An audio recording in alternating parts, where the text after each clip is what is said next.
किसी भी बिज़नेस को लेके जो सबसे बड़ी परेशानी है ना, वो मार्केटिंग है कि हम अपनी प्रोडक्ट को सेल कैसे करें, मार्केट में कैसे जाएं।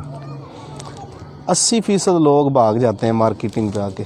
किसी भी चीज़ का प्लांट लगाना, किसी भी चीज़ की प्रोडक्शन करना, ये इतनी मुश्किल नहीं है जितना मुश्किल है उस प्रोडक्ट को ले जाके कंपटीशन के दौर में मार्केट में बेच देना। ये बड़ा फ़न है। जब सोना यूरिया पाकिस्तान में आया था ना, तो खाद कोई नहीं लेता था सोना यूरिया। सेल अफसर जाके रात के वक्त जिस ज़िम्मेदार की फ़सल में पानी लगा होता था ना, ज़िम्मेदार से चोरी उसकी फ़सल में यूरिया डाल आते थे। यूरिया डालने से फ़सल बहुत अच्छी हो जाती है। 3-4 दिन के बाद जाके वो ज़िम्मेदार को पूछता था सेल अफसर, भाई तेरी ए फ़सल अच्छी है, ए कमज़ोर है, दी वजह की है? तो वो कहता था पता नहीं यार, पानी तो मैंने दोनों को एक ही दिन लगाया। तो वो बताते थे कि इस फसल में मैंने यूरिया डाला है आपसे चोरी, और इसमें नहीं डाला। इस तरीके से यूरिया की सेल शुरू हुई थी। बात समझ में? आज 1 करोड़ रुपया लेके जाए ना, तो यूरिया की एजेंसी नहीं मिलती हमें। यानी ये आसान काम नहीं है, ये मुश्किल काम है। लेकिन ये इतना मुश्किल नहीं कि इसको नामुमकिन बना दिया जाए। जब कोका कोला पाकिस्तान में आई थी तो इसकी पहले साल में 25 बोतलें बिकी थी। आज कोका कोला की एजेंसी ले सकता है आम बंदा? नहीं ले सकता, मुश्किल है, लेकिन नामुमकिन नहीं है। ऐसे ही है। चेरी ब्लॉसम का नाम तो सुना होगा आपने? क्रीम नहीं, क्रीम नहीं, पॉलिश। जब चेरी ब्लॉसम मार्केट में आई तो कोई भी ख़रीदार नहीं था। तो जिस बंदे ने चेरी ब्लॉसम बनाई थी उसने मुलाजम रखे जो दुकानों पे जाके पूछते थे, भाई चेरी ब्लॉसम है? वो कहते थे नहीं। तो कहते थे अगर तेरे पास चेरी ब्लॉसम नहीं है तो तेरे पास है क्या? तो रखा क्या? तू कैसा दुकानदार है, तेरे पास चेरी ब्लॉसम ही नहीं है। वो हर रोज़ एक दो बंदे आते दुकानदारों के पास, यही पूछते। अब दुकानदारों का माइंड बन गया, यार चेरी ब्लॉसम कोई अच्छी चीज़ है। कस्टमर आते हैं, पूछते हैं, और साथ में ये भी कहते हैं तू चेरी ब्लॉसम नहीं रखा, तेरा क्या की है? तो फिर जब चेरी ब्लॉसम की गाड़ी गुजरती थी ना उनकी दुकान के सामने से, आहिस्ता वो सारे दुकानदार उसे स्टॉक ले लेते थे। जब ले लेते थे तो फिर कोई गाहक नहीं आता था। गाहक तो उसके मुलाजिम थे। तो ज़ाहिर है कोई भी दुकानदार अपनी दुकान के अंदर एक स्टॉक रख के नहीं बैठ सकता। उन्होंने उसको मजबूरन बेचा, जैसे भी बेचा। तो जब बेचा तो चीज़ अच्छी थी, लोगों ने दोबारा मांगनी शुरू कर दी। तो आज जब भी पॉलिश का नाम जहन में आता है तो पहला नाम हमारे जहन में आता है चेरी ब्लॉसम। ऐसे शुरुआत हमेशा मुश्किल होती है, लेकिन कहीं ना कहीं से कभी ना कभी करनी पड़ती है। नया बंदा जब भी प्रोडक्ट मार्केट में लेके जाता है ना, उसके जहन में बड़े ना सुहाने ख्वाब सजाए होते हैं उसने, वो टूट जाते हैं कि मैंने जनाब ये चीज़ बना ली, अब मैं इसको बेचूंगा, अब मैं लखपति हो जाऊंगा, फिर मैं करोड़पति, और फिर मैं अरबपति हो जाऊंगा। होते हैं, ये नहीं कि होते नहीं, लेकिन यार एक प्रोसेस का नाम है ना। अब मैं मिसाल के तौर पे मैंने ये कप बना लिया है और मैं जाता हूँ दुकानदार के पास कि भाई मेरा कप रख लो। दुकानदार पूछेगा भाई तेरा नाम की है, तू कित्थों आया है? ना वो मुझे जानता है, ना वो मेरी प्रोडक्ट को जानता है। वो हमारे से प्रोडक्ट ले लेगा? नहीं लेगा ना। लेकिन अगले हफ्ते सेम डे हम फिर जाते हैं, अस्सलाम वालेकुम जी, मेरा नाम शाहिद है और ये मैं कप बेचता हूँ। तो उसको याद आ जाएगा, यार ये बंदा तो पिछले हफ्ते भी आया था। बात समझ नहीं मेरी? पहले वो हमें जानता ही नहीं था, उसके पास रोज़ाना बंदे आते हैं, वो भूल जाता है। जब आप सेम डे अगले हफ्ते उसके पास जाते हैं तो अब आपने उसको याद करवा दिया कि मेरा नाम क्या है और मैं क्या काम करता हूँ। प्रोडक्ट उसने आपसे फिर भी नहीं लेनी, लेकिन आपने याद करवा दिया। जब आप तीसरे हफ्ते और सेम डे उसी के पास जाते हैं और जाके कहते हैं अस्सलाम वालेकुम, तो फिर आपको ये कप दिखाने की ज़रूरत नहीं। उसको पता है कि आपका नाम शाहिद हुसैन जोई है और आप कप बेचते हैं। मतलब इंट्रोड्यूस हो गया, आपने अपने आप को इस्टेब्लिश कर लिया है कि आपका नाम शाहिद है और आप कप बेचते हैं। अब आपको ये कहने की ज़रूरत नहीं है। तीसरे हफ्ते 20 से 25% दुकानदार कहते हैं अच्छा यार तो यार रख जा 6 कप, ये वेक गए तो मैं तेनों पैसे दे देंगा। मतलब आप दुकान में घुस गए हैं, आपने अपनी जगह बना ली है, आपने बार बार जाके लोगों के जहन में लोगों के दिल में या दुकान में जगह बना ली है। इसको कहते हैं again and again, again and again, बार बार जाएं, बार बार जाएं। जब आप चौथे हफ्ते जाएंगे तो जाके क्या कहेंगे? पैसे ही मांगेंगे ना जी। कप दे गया था जी आपको पिछले हफ्ते, वो जो बिक गए उनके पैसे दे दें, जितने बिक गए पैसे ले लिए और रख दिए। ये क्यों हुआ? क्यों आपने पहले पैसे ले लिए, पहली सेल उठा ली उस दुकानदार से? क्योंकि आप बार बार जा रहे थे उसके पास। मार्केटिंग का पहला रूल ही यही है, अगेन एंड अगेन जाएं, कभी भी मिस मत करें। हमारा सेलमैन गलती क्या करता है और कहाँ पे करता है पता है आपको? एक बंदे के पास वो जाता है, उससे बातचीत करता है, प्रोडक्ट उसको देने की कोशिश करता है, वो नहीं लेता तो नया बंदा दोबारा नहीं जाता। यार मैं पहले भी गया सी, ये तो साढ़े को चीज़ लेना ही नहीं, साढ़े कप खरीदता ही नहीं। वो ले या ना ले, आपने जाना ज़रूर है। अगर आप एक दिन में 20 दुकानें करते हैं तो अगले हफ्ते उसी दिन में 20 ही दुकानें करेंगे आप। ये नहीं कि 18 कर लें, 2 का रवैया अच्छा नहीं था तो आपने कहा नहीं यार इनके पास नहीं जाना। फिर होता क्या है, दुकानदार के पास आप ये चीज़ रख देते हैं। अब दुकान तो बहुत बड़ी है और दुकानदार 2 से 3 घंटों में थक जाता है। कितनी देर खड़ा रह सकता है दुकानदार या सेल्समैन? फिर वो एक जगह पे या खड़ा होता है या बैठता है। जब वो बैठ जाता है तो फिर उसकी कोशिश होती है और आदत भी होती है कि जो चीज़ें नज़दीक पड़ी है वही बेच दे। कप बेचना है ना, मेरा कप ये है तो किसी और का कप ये है, ये दूर रखा हुआ है, ये नज़दीक रखा हुआ है।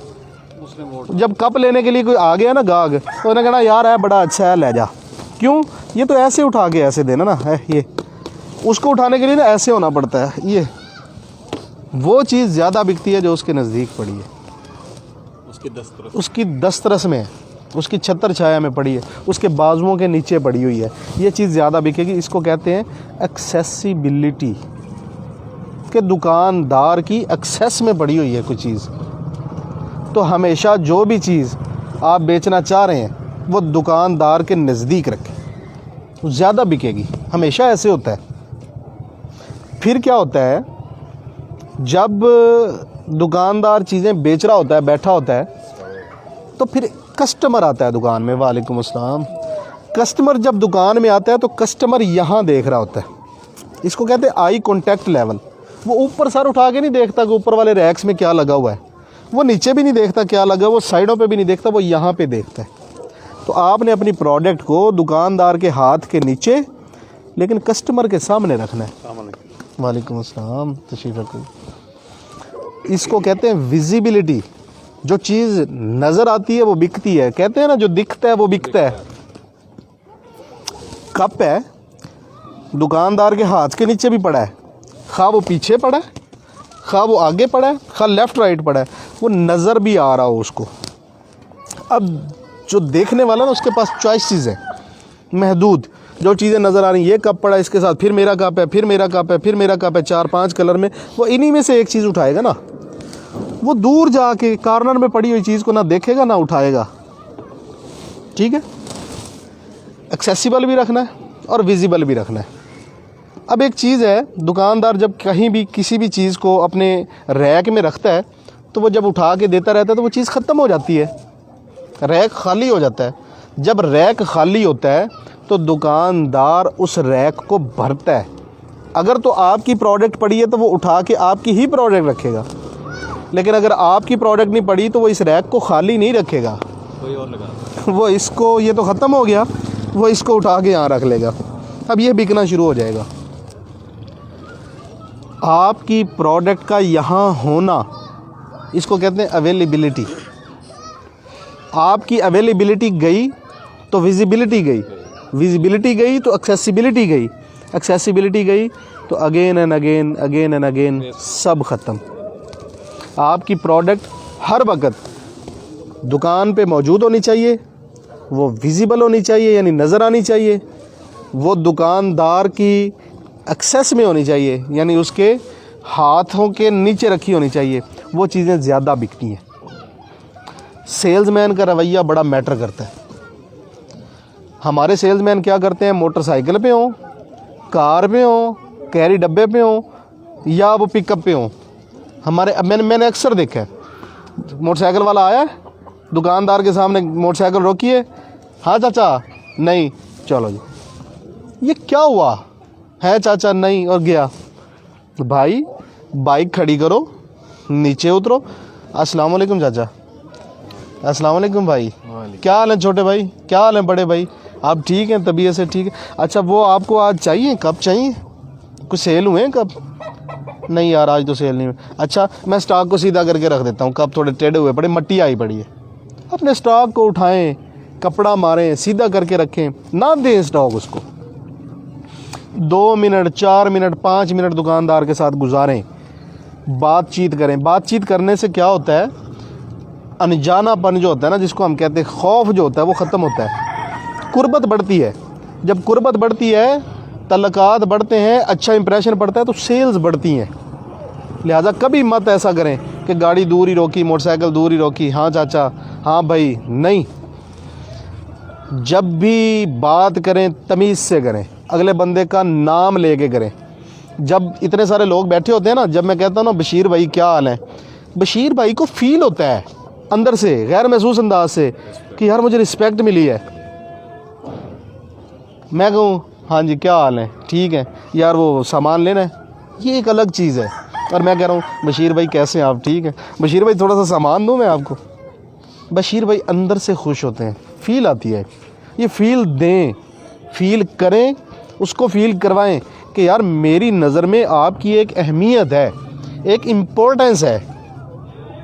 बात समझ, अहमियत देंगे तो वो आपको अहमियत देगा, आपकी प्रोडक्ट को अहमियत देगा।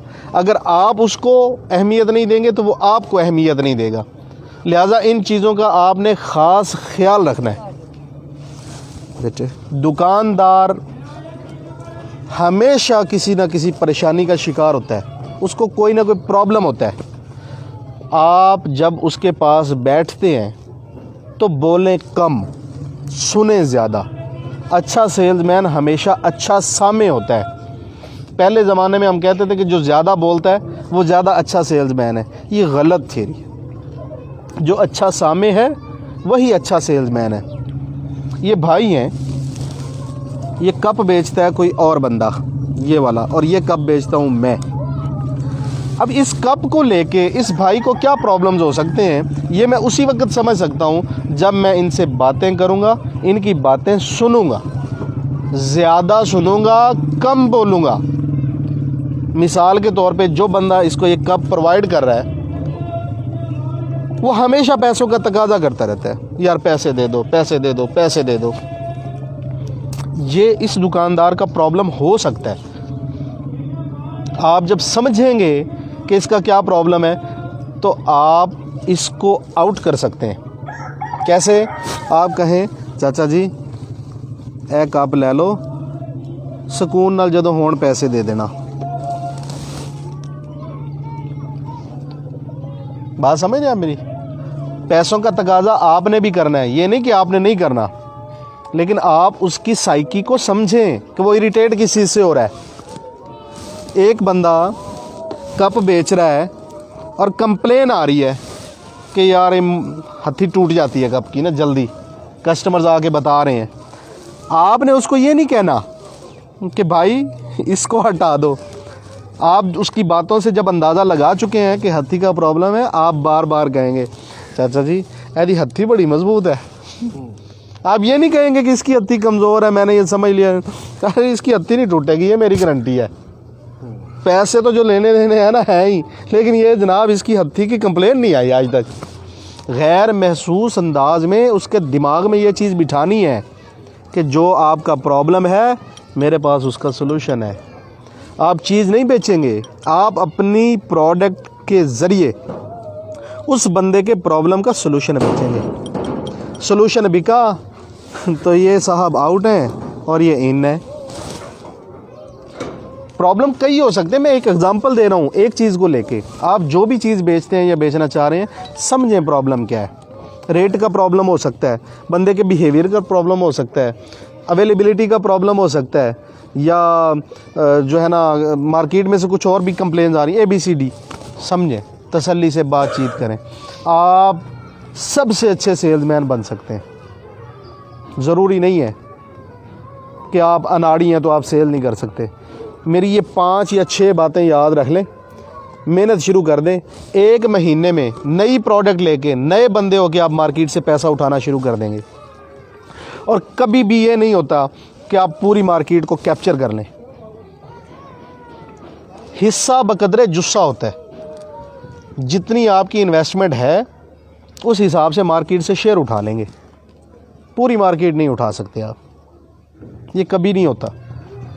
एक बड़ी सी परात के अंदर आप खाना रख दें, एक तरफ चूहे को बिठा दें और एक तरफ हाथी को बिठा दें, खाएं, कौन ज़्यादा खाएगा? हाथी ज़्यादा खाएगा, उसका जुस्सा ज़्यादा है, उसकी इन्वेस्टमेंट ज़्यादा है, उसने मार्केट में पैसा ज़्यादा डाला है, उसने रिसर्च और डेवलपमेंट ज़्यादा की है। चूहा कम खाएगा, जुस्से के मुताबिक खाएगा। हम अपना शेयर उठा सकते हैं। अगर 1 करोड़ रुपए की मार्केट है एक कस्बे के अंदर, एक छोटे शहर के अंदर, तो वहाँ पे 10 बंदे काम करने वाले हैं, तो उन 10 बंदों में से हम 1 करोड़ रुपया में से अपना उतना ही हिस्सा उठाएंगे ना जितनी हमारी इन्वेस्टमेंट है या जितनी हमारी मेहनत है। ये तो नहीं हो सकता करोड़ का करोड़ हम ले लें। हम उस करोड़ में से 2 लाख, 4 लाख, 5 लाख, 10 लाख निकाल सकते हैं, और यही मार्केट का असूल है। इससे ज़्यादा हम नहीं उठा सकते। लिहाजा कभी भी दिल छोटा नहीं करना, फेड अप नहीं होना। अपनी प्रोडक्ट को समझें कि ये क्या है, इसके अंदर क्या स्ट्रेंथ है, क्या जान है, इसकी खूबियाँ क्या और इसकी खामियाँ क्या हैं, और उसके बाद मार्केट के इन 6 असूलों को लेकर जाएं। इंशाल्लाह 1 महीने के अंदर आप प्रोग्रेस देखेंगे, आप मार्केट से पैसा उठा रहे होंगे। मार्केटिंग पे कोई सवाल करना हो तो मैं हाज़िर। अस्सलाम वालेकुम जी। सर एक सवाल है, डिस्ट्रीब्यूटर को खुद के साथ कैसे जोड़ें? डिस्ट्रीब्यूटर को 2 चीज़ें चाहिए। डिस्ट्रीब्यूटर को 2 चीज़ें चाहिए, प्रोडक्ट की कंप्लेन ना आए और रेट अच्छा हो। डिस्ट्रीब्यूटर को इसके अलावा कुछ भी नहीं चाहिए। उधार जो बंदा ज़्यादा देता है डिस्ट्रीब्यूटर उसी का होता है। आप उधार देने की कैपेसिटी रखते हैं, आप बिल्कुल इन हो जाएंगे। डिस्ट्रीब्यूटर आपको जनाब सर आंखों पे बिठाएगा। अगर आप उधार नहीं दे सकते तो डिस्ट्रीब्यूटर आपको लिफ्ट भी नहीं करवाएगा। सिंपल, इसमें कोई वो लंबी चौड़ी तमहीद ही नहीं है।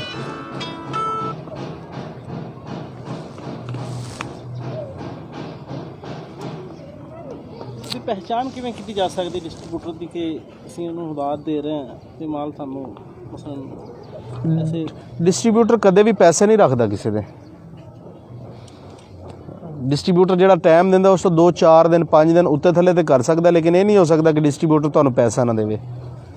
ਉਹਦੇ ਕੋਲ ਜਿਸ ਟਾਈਮ ਸੇਲਮੈਨਾਂ ਦਾ ਰਸ਼ ਲੱਗਿਆ ਹੁੰਦਾ, ਜਿਸ ਟਾਈਮ ਮਾਲ ਲੈਣ ਵਾਲਿਆਂ ਦਾ ਰਸ਼ ਲੱਗਿਆ ਹੁੰਦਾ, ਉਸ ਟਾਈਮ ਜਾ ਕੇ ਉੱਚੀ ਆਵਾਜ਼ ਨਾਲ ਇੱਕ ਵਾਰੀ ਕਹਿ ਤਾਂ ਦਿਓ, ਉਹ ਭਾਈ ਤੂੰ ਮੇਰੇ ਪੈਸੇ ਕਿਉਂ ਨਹੀਂ ਦਿੰਦਾ? ਡਿਸਟ੍ਰੀਬਿਊਟਰ ਕਹੇਗਾ ਉਹ ਮੇਰੀ ਗੱਲ ਸੁਣ, ਚੁੱਪ ਕਰ, ਇੱਥੇ ਬਹਿ ਚਾਹ ਪੀ। ਉਹਨੂੰ ਆਪਣੀ ਇੱਜ਼ਤ, ਆਪਣੀ ਰਿਪਿਊਟ ਬਹੁਤ ਜ਼ਿਆਦਾ ਪਿਆਰੀ ਹੈ। अगर तुहाड़ी चीज़ ख़राब है वो तो कहेगा भाई तेरी चीज़ ख़राब है, चुक अपनी चीज़ और जा। लेकिन अगर तेरी चीज़ ठीक है ना, तेरा पैसे नहीं रखेगा। अगर ओदी रिप्यूट एक दफ़ा ये बन गई कि लोगों के पैसे खा जाता, किहड़ी कंपनी ओदे नज़दीक लगेगी? ये नहीं हो सकता।